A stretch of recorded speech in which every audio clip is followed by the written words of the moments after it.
Hi friends, welcome to EduWish. So I hope all of you are doing very fine and good.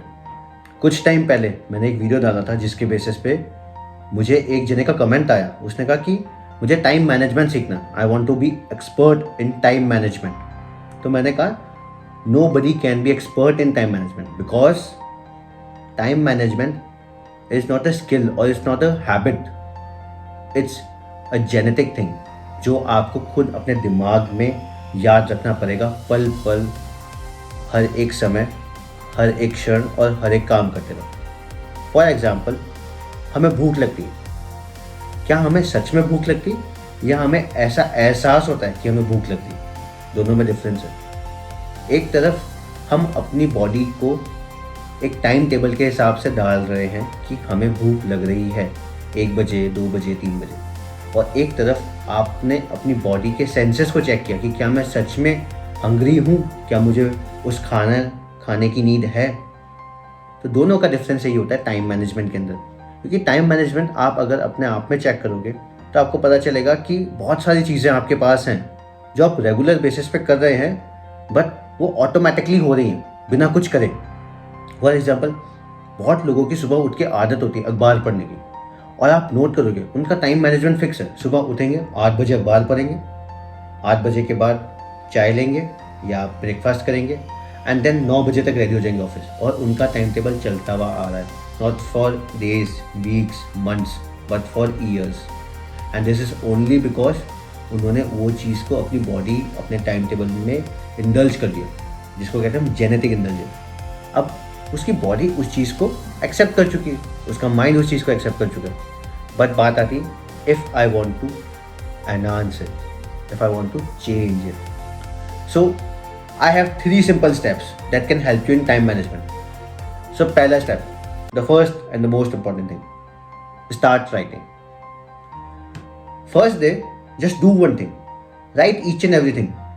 Whatever you are doing, whatever you are doing, whatever you are doing. And in fact, जो भी आप task perform कर रहे हो, चाहे वो formal हो, informal हो, कैजुअल हो, किसी भी तरह का टास्क, आप लिखते चलो कि उसमें कितना टाइम आप इन्वेस्ट कर रहे हो. फॉर एग्जाम्पल, मैं सुबह उठा, then I gone to the exercise park, उसके बाद I went to some classes, then I went to some office और सम बैंकिंग वर्क, उसके बाद मुझे कहीं जाना था, then I went to meet my friends. आप लिखो, observe it for 7 days, and each day के एंड में आप कैलकुलेट करो कि कितना टाइम आपका वेस्ट हुआ, कितना टाइम आपका यूटिलाइज हुआ और कितना टाइम आपका इन्वेस्ट हुआ. Invest means enhancing, and waste means कहाँ पे आप अपना टाइम बचा सकते थे, that could be utilised. 3 stage है.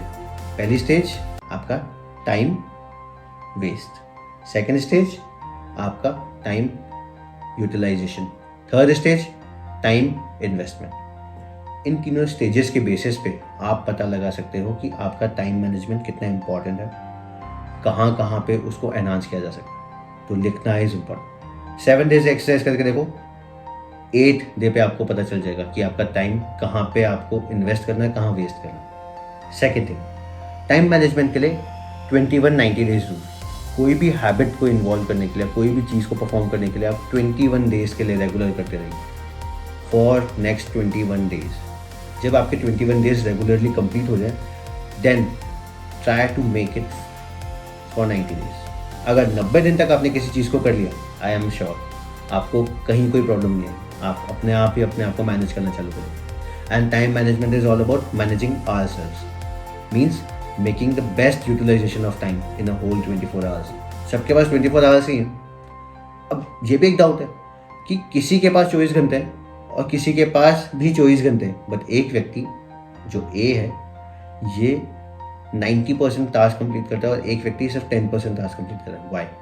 This is all because our self management, observation, mindful working and priorities. Third thing जो सबसे इंपॉर्टेंट मैं आपको बताना चाह रहा हूँ वो है प्रायोरिटी सेटिंग. टाइम मैनेजमेंट का मतलब ये नहीं कि हर काम करना है, पर प्रायोरिटाइज करना है काम को, कि कौन सा काम कब करना है, किस जगह करना है और किस तरह से करना है, ताकि आपका कम से कम टाइम उसमें इन्वेस्ट हो. आज आप बड़े बड़े बिजनेस टाइकून्स को देखोगे या पॉलिटिशियंस को देखोगे या आप किसी कंपनी के CEOs को देखोगे, they have a book, they have a note pad और दे हैव एन असिस्टेंट जो कि उनको बताता है कि कौन सा काम प्रायोरिटाइज करना है, कौन सा नहीं करना। So this is all about prioritising your work and it is very important. Understand, अगर आप प्रायोरिटी नहीं दोगे कि कौन सा काम इंपॉर्टेंट है पहले और कौन सा काम है बाद में, तो कभी भी आप टाइम मैनेजमेंट को सीख ही नहीं सकते। सो आई रिक्वेस्ट कि 3 चीज़ें करें। पहले तो लिखना चालू कीजिए, second 21 and 90 days rule, and third the most important thing, आप अपने आप को टास्क प्रायोरिटाइज कीजिए कि कौन सा टास्क इंपॉर्टेंट है, कौन सा टास्क इंपॉर्टेंट नहीं। For more research detail you can visit edgewish.com, or for more information you can contact us anytime. Thank you.